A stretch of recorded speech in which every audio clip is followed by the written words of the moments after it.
Buenas noches, ingeniero. En esta ocasión vamos a exponer el tema de Ley de Contrataciones del Estado. Lo conforman Ricardo Stefano Zapata Estaca, Franco Luis Acero Flores, Víctor Daniel Flores Copasa, Cristian Cupertino Llanos Condori y quienes habla Evelyn Pamela Ticona Pasa. A continuación comenzaremos con la pregunta número 1. Bueno, ¿qué es la pregunta número 1? La pregunta número 1 nos pregunta ¿cuál es la función que tiene el OCE? ¿Cómo consideran que contribuye u obstaculiza el desarrollo de las actividades en las que corresponde la contratación de los diversos aspectos en los que se desarrolla el rol de la construcción? Siguiente. Primero que nada vamos a ver el tema de las funciones. De acuerdo al reglamento, todo esto lo hemos sacado del reglamento interno de la OCE. Y vamos a ver un poco las funciones antes de dar una conclusión general. ¿Qué nos dicen las funciones de la OCE? Promover la revisión de compras ágiles, oportunas, eficientes, transparentes y económicas por parte de las entidades del Estado. Entonces, básicamente la OCE se encarga de asegurarse que los procesos de contratación sean eficientes, sean limpios, sean ágiles. O sea, que se cumpla o no es otro tema, pero se encarga de promover eso. Diseñar y promover mecanismos de orientación, capacitación e información a los servidores funcionarios, proveedores del Estado y al público en general en materia de contratación pública. ¿No? También se encarga de guiar, en otras palabras, para que todo se pueda cumplir dentro del reglamento y siguiendo la ley. Aprobar las estandarizadas que serán de uso obligatorio por las entidades del Estado. Para estandarizar todo, ¿no? Para que todas las entidades puedan saber qué reglamento hay que seguir, a qué ley se tienen que atener. Velar y promover el cumplimiento y difusión de la ley, lo que hemos mencionado, suspender los procesos de contratación en que como consecuencia del ejercicio de sus funciones observa las transgresiones a la normativa de contratación pública. No solo supervisa en el sentido de que se va a quedar observando de que todo esté dentro de la ley. En el momento en el cual se vea que algo se ha desviado por ahí en caso de corrupción, desviación de fondos, pues la OCE ahí es donde mete mano, ¿no? Y se encarga de suspender los procesos de contratación y dar cuentas a la Contraloría o a la entidad apropiada. ¿Sí?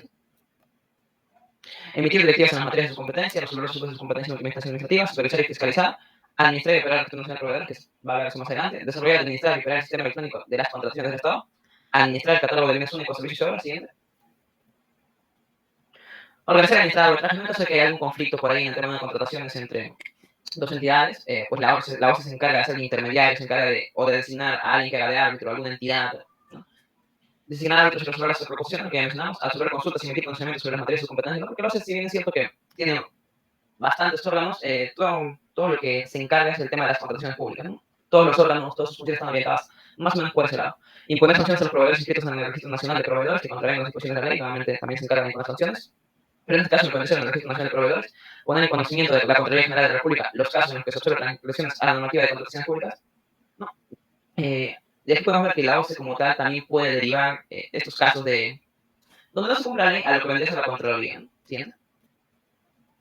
Promover la subasta inversa, desconcentrar sus funciones en sus órganos de alcance regional o local de acuerdo a lo que establezca el presente reglamento. Proponer estrategias y realizar estudios destinados al uso eficiente de los recursos públicos y de reducción de costos, ¿no? Porque también, lo he dicho, de esto se deriva de su primera función, que es la de encargarse que todo tipo de compras contrataciones sean de manera eficaz. Entre eso está por el uso eficiente de recursos públicos y reducción de costos. Ejecutar coactivamente la cobranza de los recursos financieros a los que se refiere el artículo 59 de la ley y 78 del presente reglamento, ¿no? Con el presente reglamento nos referimos al reglamento de la OCE. ¿Siguiente? Y bueno, antes de pasar a si esto contribuye, de lo anterior visto ya hemos visto que la función principal, hacia grandes rasgos de la OCE, es encargarse de supervisar los procesos de contrataciones públicas y en caso que no se cumplan de acuerdo al reglamento, de acuerdo a la ley, se vea por ahí transgresiones económicas como menciona ya el reglamento, pues se va a encargar de sancionar, de suspender, de derivar a la Contraloría en el caso de que sea algún inconveniente, algún tipo de conflicto entre dos entidades, pues se encarga de arbitrar, ¿no? O sea, básicamente sí, es eso. Todo lo que puede ser el tema de supervisar contrataciones públicas en términos generales. Ahora, obstaculiza contribuye. Por todo lo que hemos leído podemos decir que la OCE como tal contribuye, porque al hacer que el proceso sea limpio, que el proceso sea efectivo, que el proceso sea ágil, contribuye, porque no se puede probar con la ley, no va a haber inconvenientes, tardanzas, no va a haber suspensiones de tiempo, ese tipo de cosas que pueden ya obstaculizar los procesos, hacer que se demoren más la cuenta, pero si bien es cierto que por ese lado contribuye, no obstaculiza indirectamente, pero por ahí hay problemas porque la OCE no cumple del todo bien la labor de supervisar, no porque no quiera, vamos a decir, sino porque el tema del presupuesto, como decíamos, la OCE, todas las funciones que tiene la OCE tienen distintos presupuestos que se les asignan, ¿no? Y el órgano encargado, digamos, de la supervisión, es, de acuerdo al análisis que se hizo hace poco, en el 2021 reciente, ese órgano de supervisión, esa función de supervisión es la que menos presupuesto recibe. ¿En qué repercute esto? Pues que la OCE no puede abarcar todos los procesos de contratación que ocurren, ¿no? Abarca los que puede y lamentablemente es menos de los que hay. Así que por ese lado se quedan muchos procesos de supervisión. Y si bien es cierto que las entidades tienen sus propios órganos que se encargan de supervisar internos, no siempre tampoco por ese lado se cumple, ¿no? Así que por ese lado ocurre corrupción, ocurre temas de que hay cosas que se salen de la ley, hay procesos que se llevan de mala manera y luego eso sí obstaculiza lo que vendría a ser el proceso de contratación. A continuación, a continuar, mis compañeros, mi siguiente compañero. Ok. Continuando con la pregunta número 2, nos dice, ¿cuál es el procedimiento de la Ley de Contrataciones del Estado? ¿Qué se debe seguir para realizar un proceso de contratación relacionado al rubro de la construcción? Y realizar apreciaciones sobre este tema y dar algún ejemplo práctico relacionado al indicado. Como concepto tenemos que para construir se requiere contar con el expediente técnico de la obra en su integridad o de sus componentes, lo que implica contratar la formulación de estudios, realizar perfiles, estudios básicos, ingeniería de detalles, etc. Y luego contratar la ejecución de obras. En la ejecución de obras en muchas ocasiones también es necesario contratar estudios especializados o servicios diversos como retiro de interferencias, entre otros. Terminada la obra, alguien debe operar, en muchos casos el operador debe ser contratado también previamente. ¿Cuáles son los mecanismos para contratar? Hay contratación pública clásica, asociaciones público-privadas, obras por impuestos, acuerdos de gobierno-gobierno, núcleos ejecutores y mecanismos específicos, por inversión y entre otros. La contratación pública clásica nos dice que es un mecanismo más usado en el país a nivel de gobierno regional y local, es prácticamente el único mecanismo, es burocrático, complejo, impredecible, se conoce el inicio de los procesos de selección y no cuándo van a concluir, tiene deficiencias de gestión y sucesivos, las impugnaciones generan demasiados retrasos, la gestión de contratos es crítica por la rigidez normativa que no permite acuerdos entre la entidad y el contratista, consultor o ejecutor, y genera paralizaciones e incumplimientos de plazos contractuales, sin saber cuándo concluirán los estudios o las obras. La otra modalidad, contratación pública clásica 2, para eso se debería modificar la ley de contrataciones, es urgente. Se necesita acotar plazos, modificar y simplificar procedimientos y requisitos, definir procedimientos para que sean más ágiles, realizar modificaciones técnicas y variaciones de plazo, costos, etc. Y además el procedimiento especial de contratación para la reconstrucción es una experiencia interesante de un proceso con menores plazos que se considera pueden extenderse a todas las contrataciones del Estado. La siguiente modalidad, asociaciones público-privadas, son procesos de adjudicación, son burocráticos y centrados en las características técnicas de la infraestructura y no en los servicios públicos. La gestión de los contratos de concesión y la ejecución de obras son largas y tediosas, y además se suscriben adendas de perfeccionamiento contractual, requiere opiniones de distintas entidades del Estado y se demora la aprobación. La ejecución de las obras se complica porque la supervisión está a cargo de una entidad distinta al concedente y lo hace con presupuesto del concedente. La siguiente modalidad, asociaciones público-privadas 2, también es impredecible ir hacia un nuevo marco legal que haga el proceso de adjudicación predecible, centrado en la calidad de los servicios y con incentivos para iniciativas privadas. Se debe reducir el número de entidades opinantes, eliminar opiniones no vinculantes y limitar opiniones vinculantes al ámbito de la competencia. Hay que asignar a reguladores la supervisión de contratos de concesión y no de obras. Hacer pro inversión una entidad dedicada exclusivamente a la conducción de procesos de adjudicación, no dependiente del MEF. Los acuerdos de gobierno-gobierno es una alternativa para la ejecución de obras de infraestructura de gran envergadura y complejidad. La selección y contratación del Estado sigue un procedimiento muy sencillo que no dura más de 6 meses. Su principal fortaleza es la flexibilidad que permite aplicar las mejores prácticas internacionales en procesos de procuraduría y gestión de contratos, y la transparencia y libre competencia de los procesos de procura, así como el uso de contratos estandarizados y suficiente gestión, aseguran los mejores costos para el Estado peruano. En la siguiente modalidad, obra por impuestos, es un mecanismo en el que las empresas privadas pueden financiar la formulación de estudios de inversión, ejecución y supervisión de obras y operación y mantenimiento de la infraestructura. En el gobierno local y regional es financiado con recursos del canon y sobrecanon, regalías, renta de aduana, se constituye en un mecanismo de financiamiento y se pagan hace 10 años. Es muy eficiente, sin embargo no es posible aplicar para obras de envergadura. ¿Qué son los núcleos ejecutores? Se trata de un mecanismo que permite la participación de la población organizada de las zonas rurales para la ejecución de pequeñas obras. Es muy eficiente en términos de cumplimiento de plazos y monto de inversión, ya que son obras que no necesitan una gran inversión. Es un mecanismo que debe ser extendido a los 3 niveles de gobierno para la ejecución de las pequeñas obras rurales. Los mecanismos específicos. Existen mecanismos regulados por disposiciones específicas para cumplir ciertos fines y se puede mencionar los siguientes. La contratación de consultores por pro-inversión, contratación de servicios diversos para saneamiento de terrenos y retiro de interferencias, contratación de servicios de mantenimiento del corredor minero y entre otros. Ahora, ¿cuáles son los procesos que se siguen para realizar una contratación? Ya sabemos que lo primero que hace cualquier entidad pública es la planificación. En el primer semestre del año fiscal en curso se formula un plan anual de contrataciones. Luego se realiza un cuadro consolidado de necesidades. Es un documento coordinado, valorizado, reajustado, priorizado con la programación de las necesidades del área de usuarios, a bienes o servicios. Tercero, se hace un plan anual de contrataciones y una vez aprobado y publicado el presupuesto institucional de apertura, la OEC en coordinación con las áreas usuarias de la entidad puede ajustar valores y priorizar las necesidades. El PAC es aprobado por el titular de la entidad o por el funcionario en quien se delegue dicha facultad y su registro y modificación se efectúa en el SEACE, previo informe técnico sustentatorio, acompañado de la resolución y una norma correspondiente que lo respalde. El siguiente actuar son actuaciones preparatorias. Dentro de esto se hace el requerimiento, valor estimado, valor referencial y determinación del valor referencial. Aquí, en consonancia con el artículo 13 del reglamento de la ley 30.225, esa operación en la ejecución de obras se da tomando en cuenta diversos factores como las pertinentes al mercado, el monto presupuestado que debe tener en cuenta los insumos requeridos, la cantidad y los precios, los gastos generales y variables como utilidad. Como quinto proceso tenemos el contenido del presupuesto de obra y en el sexto proceso está el sistema de contrataciones.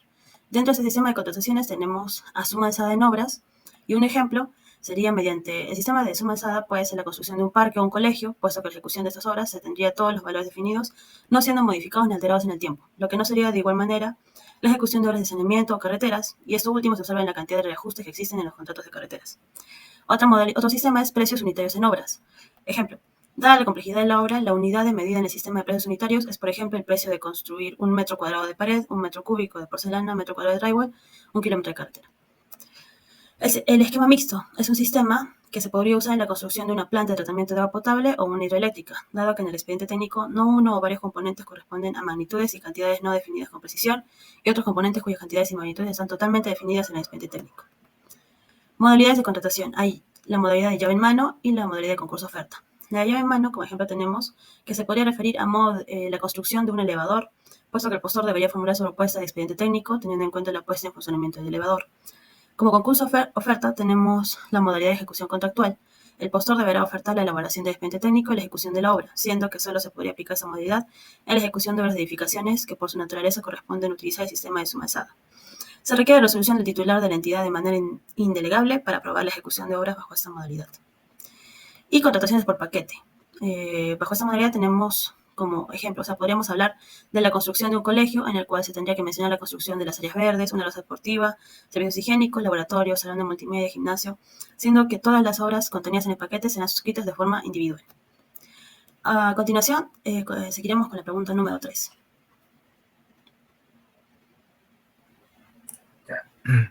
Buenas noches, mi nombre es Víctor Daniel Flores Copasa y la pregunta dice: ¿en qué consiste el Registro Nacional de Proveedores de la Ley de Contrataciones del Estado? ¿Cuáles son sus ventajas y desventajas de ser parte de este registro? Explique cuál es el procedimiento para obtener la certificación correspondiente. Siguiente, por favor. Tratando un concepto en qué consiste el Registro Nacional de Proveedores, es un registro público que contiene a todas las personas, ya sean naturales o jurídicas, pueden ser también nacionales o extranjeras, que deseen contratar con las entidades del Estado, todas las entidades públicas. Además, también están incluidas las que han sido sancionadas con inhabilitación temporal o definitiva por el Tribunal de Contrataciones del Estado. Este registro se creó por la Ley 28.267, publicada en el Peruano el 3 de julio del 2004.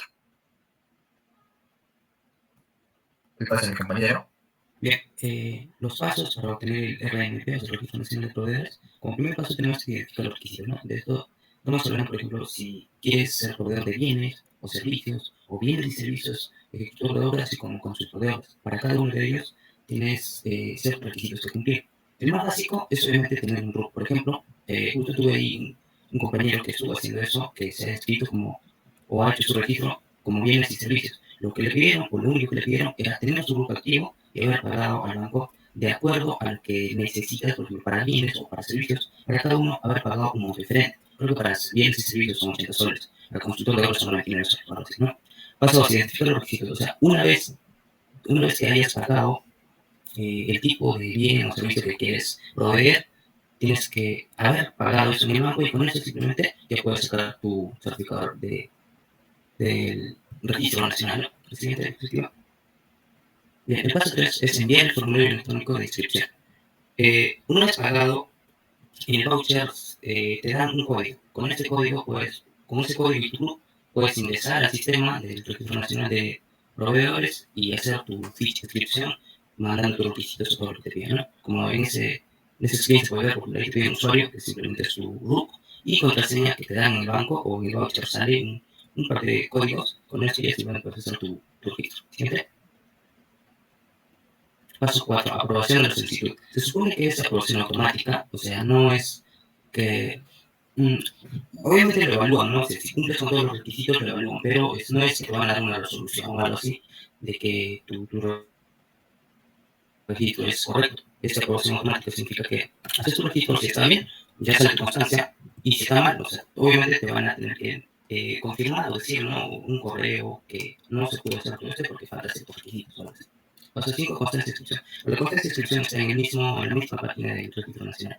Simplemente entras con tu RUC, pones tu contraseña o lo que te piden en el usuario y puedes descargar tu constancia. Siguiente. Bien, ahí tenemos un ejemplo, ¿no? de un certificado, de un de un oficio o de la constancia de un registro nacional. Una vez que hayas terminado tu registro, simplemente entras a la página del registro nacional, pones tu RUC, tu contraseña y puedes descargar tu ficha, ¿no? Siguiente. Voy a pasar a mi computador. Bueno, ahí tenemos una cita que hemos encontrado. Dice, uno de los elementos claves para identificar al contrato administrativo, a diferencia de los contratos regidos por el derecho privado, es que en los contratos administrativos la administración procura la satisfacción del interés público, ¿no? Es el fin supremo de todo lo que se contrata en el Estado, ¿no? De que puedan ser satisfechos los derechos o los bienes que sean necesarios para que puedan ser utilizados por la entidad, ¿no? Esto está la bibliografía. Siguiente, por favor. Mencionamos también ahora las ventajas de estar en el RNP, ¿no? Después de, como lo que mi compañero explicó, no haber sido registrado como esta base de datos, una de las ventajas es que el Estado es el mayor comprador a nivel nacional, ¿no? Entonces, como está en todas partes, hay entidades públicas, y cada entidad pública tiene, no sé, en las diferentes partes del Perú, entonces tiene mucho que comprar, así que estar en esta base es muy beneficioso. También brinda oportunidades de negocio, ¿no? Diariamente, ¿no? Porque todos los días, ¿no? También salen, ¿no? Esas opciones para poder uno registrarse o postular, ¿no? a las contrataciones que salen. Otra ventaja es que no es necesario ir de forma presencial a la entidad y buscar, ¿no? Y preguntar, ¿no? Si simplemente entras desde cualquier parte de Perú, ¿no? De tu computadora, de tu casa, oficina, y entras a la página web de RNP y sale de todas las entidades públicas los requerimientos, ¿no? Que puede ser bienes, servicios u otros temas. Y hay un dato que existe un bajo nivel de competencia en cada proceso de contratación, generalmente dice, entre 2 o 3 proveedores, ¿no? Entonces es una buena opción estar registrado en la RNP. Siguiente, por favor. En cuanto a las desventajas, ¿no? Desventajas de estar en RNP, podría ser una que cuando se realiza un cambio de gobierno, algunas normativas también se modifican, ¿no? Tal vez algunos de repente requisitos aumentan, ¿no? Para que puedan estar registrados, el tiempo de duración, ¿no? Como pasa, ¿no? Puede ser de repente una desventaja, ¿no? El cambio de gobierno. Puede ser también que algunas entidades públicas utilicen un principio que se llama de discrecionalidad para beneficiar a ciertos proveedores, ¿no? Entonces, y no sean transparentes, ¿no? Y esto se ve mucho en bastantes lugares, ¿no? Que ya tienen un proveedor con el cual ya acuerdan, ¿no? Que va a ganar y lo hacen los TDR, con las características, ¿no? Dirigidas prácticamente, ¿no? A un ganador ya. Y si un proveedor de repente no está inscrito en el RNP, pierde oportunidades potenciales de negocio, ¿no? Eso sería también una desventaja de no estar en el RNP. Siguiente.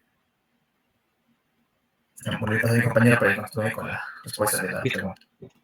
Acerca de la ley de contrataciones del Estado, que es la ley número 30/25, la finalidad es establecer normas orientadas a maximizar el valor de los recursos públicos. O sea, cuando, por ejemplo, vamos a hacer una contratación o vamos a hacer, dar por contrato, si que una empresa vaya a ejecutar una obra, lo que hace la ley de contrataciones es buscar que administre el dinero que se le va a dar a la empresa de la mejor manera o gestione el dinero de la mejor manera para que salga bien el objetivo, ¿no? Que es beneficiar a la población, o sea, es una obra para beneficiar a la población. Autoridad responsable del proceso de contratación. ¿Quién es el responsable de la contratación? Son realizados por la entidad. O sea, es la misma municipalidad, ¿no? O sea, si una municipalidad busca empresas que ejecuten una obra, la misma municipalidad es el responsable de esa contratación. El convenio entre la entidad y la organismo internacional, como dice, debe incluir cláusulas que establezcan la obligación de remitir documentos referidos a la ejecución. Y este documento, obviamente, por decirlo así, se debe pasar con copia a la OCE, ¿no? Que es el organismo. Siguiente. Bien, ¿quiénes están impedidos de ser participantes de contrataciones? O sea, de ser proveedores, el presidente y los vicepresidentes de la República, congresistas de la República, jueces supremos y Corte Suprema de la Justicia de la República, y muchos más, ¿no? Pero esos son por decir, los ejemplos más básicos o los que no pueden ser proveedores, ¿no? Sistema electrónico de contrataciones del Estado. Eso es un sistema electrónico que permite el intercambio de información y decisión sobre las contrataciones del Estado. Se registran todos los documentos vinculados al proceso. Organismo supervisor de las contrataciones del Estado. Es un organismo técnico especializado adscrito al Ministerio de Economía. O sea, tiene que ver con el Ministerio de Economía, ¿no? Y finanzas con personalidad jurídica y derecho público. ¿Siguiente? Bien, voy a pasar con mi pregunta. Ok, Bueno, para el punto número 4, no, mi persona Cristianos, hablar sobre el sistema electrónico de contratación del Estado, de la ley de contratación del Estado, cuáles son sus ventajas y desventajas de este sistema. No haré un ejemplo práctico relacionado al indicado. ¿No? Siguiente posición. Bueno, entre las ventajas tenemos que, como se menciona, esta información va a ser pública, ¿no? Entonces va a ser de libre acceso para cualquier entidad del Estado, de esa empresa, ¿no? O persona natural que lo pueda requerir, ¿no? En el mismo se puede verificar los documentos de la proyecto, ¿no? El cual estás haciendo un seguimiento o te da ver tus datos. Bueno, también la información publicada es formal, ¿no? Que va a contar también con un respaldo de documentación física. Y todas las entidades del Estado deben registrar información de sus contrataciones de forma obligatoria e integral. ¿No? Incluso esto debe ser desde su planificación, lo que sería el plan anual de contrataciones, ¿no? El PAC. Y mediante esta interacción también se quiere incrementar la transparencia de la información. ¿No? De la misma forma que va a ser pública, entonces se va a poder realizar un control, ¿no? Y seguimiento por todos los procesos de la selección. Y bueno, también como tal va a almacenar la información, ¿no? De los contratos firmados entre las entidades del Estado y los proveedores adjudicados en los procesos de selección.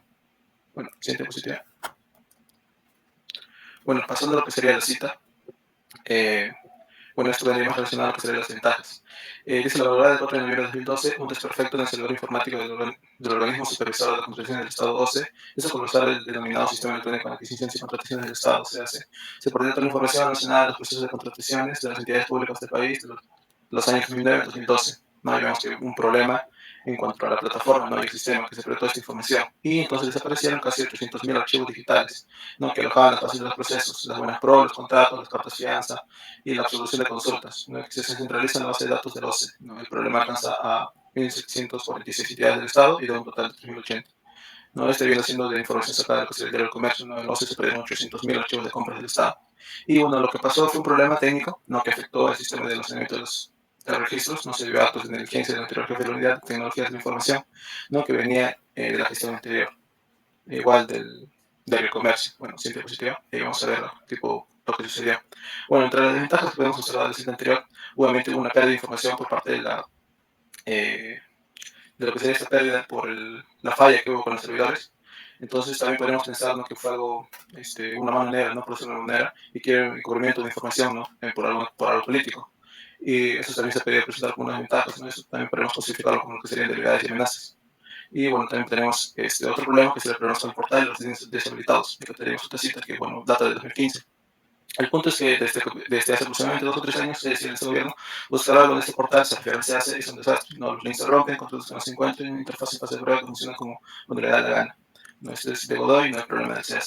Recalcando este punto, si bien es cierto el CAC en la actualidad, por lo que pude observar y algunos documentos que lo puedo buscar, no tiene tantos problemas, si bien es cierto se presentan algunos documentos, no buscando en documentos pasados.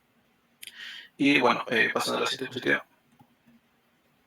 Ahí tenemos, ¿no? Lo que decían los documentos registrados en el CAC. O sea, podemos ver de esta manera, de ese programa que hubo de 2009 a 2012, todos estos documentos se pudieron haber perdido. En cuanto sea programación, selección y ejecución contractual. En programación tenemos que el plan anual de contratación, el expediente de contratación, el resumen ejecutivo, el comité especial de la selección, la convocatoria, todo lo que se refería a la buena pro, ¿no? La adquisición de propuestas técnicas, igualmente para lo que sería la ejecución contractual, el contrato, la garantía, las penalidades, los delegados, la prórroga, todo lo que sería la ampliación de plazo.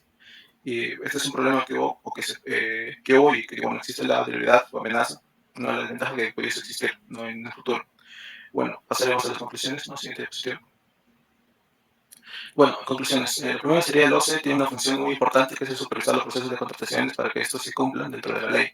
No, sin embargo, dicha área se ve limitada, no dejando muchos procesos sin supervisión, lo que se traduce en casos de corrupción y mala administración. Bueno, también el proceso de contratación relacionado al rubro de la construcción tiene ciertos limitantes, como tener permisos, autorizaciones, saneamientos, ¿no? Pero estos limitantes hacen que se pueda realizar el procedimiento de contratación. Y también si el registro nacional de proveedores es bien regulado, contribuirá a que los bienes y servicios provistos por las empresas sean los que satisfagan las necesidades de las instituciones públicas que hizo requerimiento de forma adecuada. Y si bien la información que el CESE nos brinda es pública integral, existe el riesgo también de la pérdida de la misma, como sucedió en el 2002. Y bueno, estas serían las conclusiones y en la siguiente diapositiva serían lo que serían la bibliografía. Y bueno, eso sería todo por nuestra parte. Gracias.